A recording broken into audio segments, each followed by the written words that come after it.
Hello, welcome back to Comedy Cooking Weight Loss Series. So here day 1, meal number 2.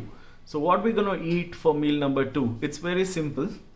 It's almost 2 hours post meal number 1. It's like a snack, but we call it as meal number 2. So in this, I'm gonna show you a special snack, not so special snack.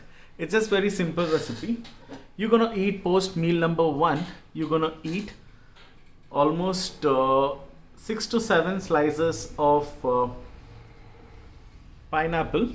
So this is actually good in order to lose weight. Pineapple is the most essential fruit in order to lose weight, which needs to be included in your diet plan. Okay, so 6 to 7 or maximum 8 slices of, not too much, 8 slices of pineapple.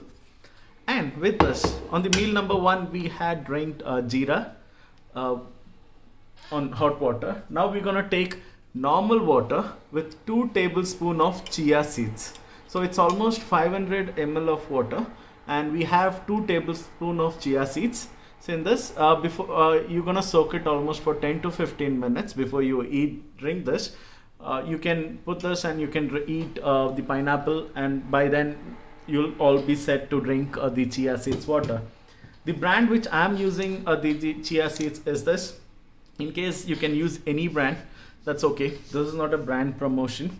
So so meal number 2, pineapple, 6 to 7 slices of pineapple, 500 ml of water with 2 tablespoons of chia seeds. Max to max you can put 3 tablespoons. That's okay, because chia seeds is more required in order not only to lose weight, it is also good for your heart and brain, because this contains omega-3. So here then, so see you on the meal number 3. Until then, take care. Bye.